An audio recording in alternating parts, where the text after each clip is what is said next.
Welcome to When Creativity Knocks All-Star Designer Holiday Series. And we're right into the middle of the mashups. And today's mashup is trimming a tree. We're trimming the tree with some really unique ornaments.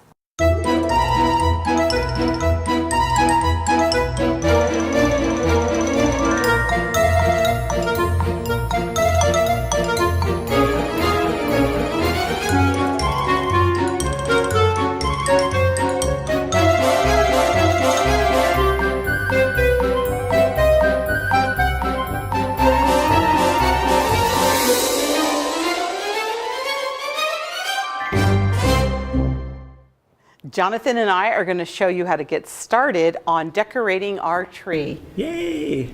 And what have you done? Well, let's start with the garland. Of course. And I made a ho ho ho garland here. It's so cool. I really like how that came out. Me too. How I made this is I spelled out the H and the O, and I made them with Spellbinder's Shapeability dies. Okay. And these are individual strips for the H, and then a diamond that I glued together with zip dry glue from Beacon Adhesives, and I glued that to this ribbon. And the O is made the same way with some Shapeability dies from Spellbinders, and I ran that through my Spellbinders Grand Caliber machine, which I love, and then spelled out ho ho ho here, and backwards it's O. I will grab this end and we will start trimming the tree. There we go. Oh, I love that. Oh, it looks so pretty. I love how delicate the H and the O are. Yeah, they just are really lovely. Well, now we're going to go from lovely to cute.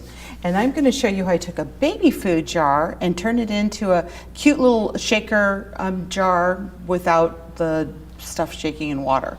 So I used the etch-all on just a plain old baby food jar, poked a hole with a nail in the top of the lid, die cut with Spellbinders, their snowflake and this really cool label, and then I put them right on to the baby food jar, as you can see, in a couple just random spots.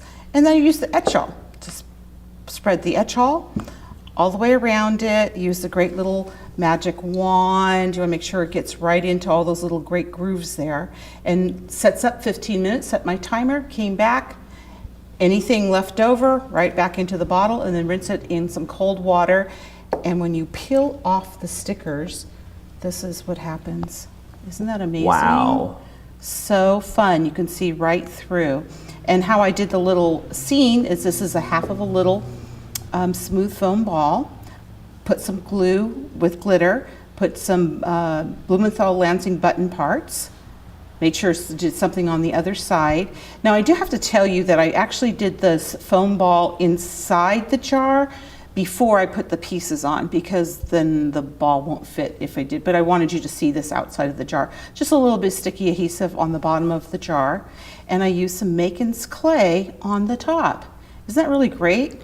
Just literally molded it right onto the top, rolled it down. I would never have guessed that's what it was. Yeah, and then they have these great little dies or little stencil things that you can use, and strung it, and isn't that fun?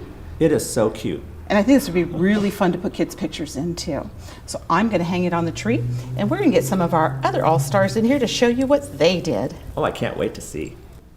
I'm here with another one of our all-stars, Judy. Hi, Judy. Hi, Anna. And Judy's going to show us a really cool ornament on its own block.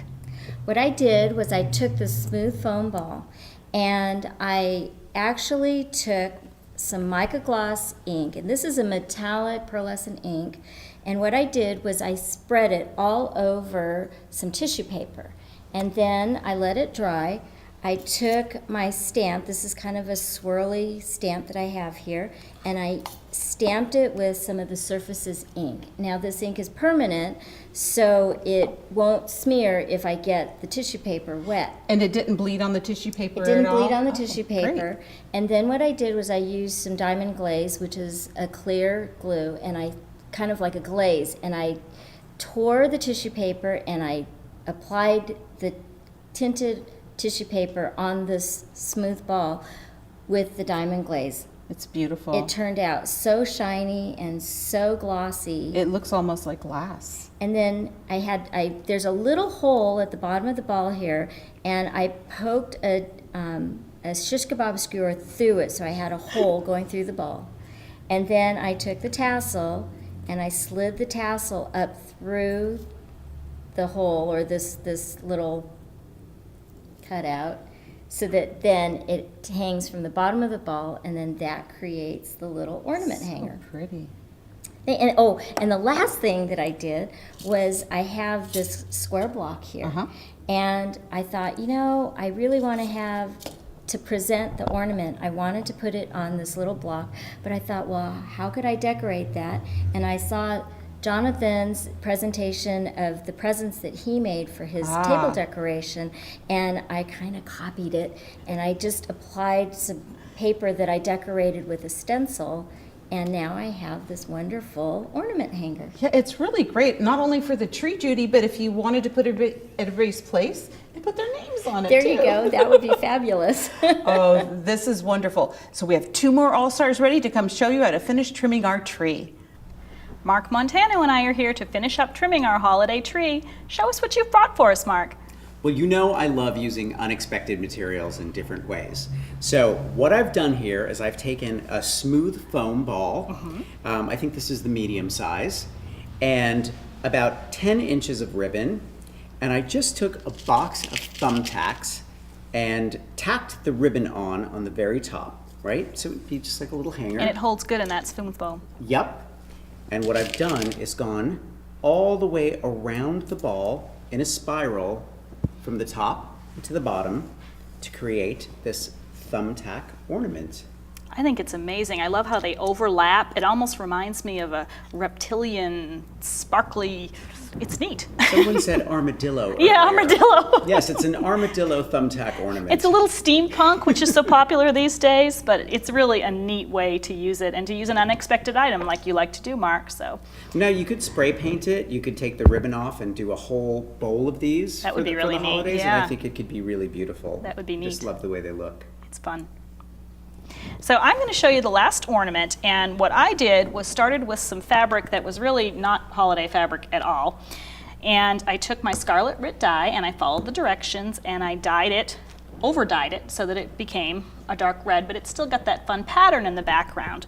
And then I actually went on the internet and found a little image of a cardinal.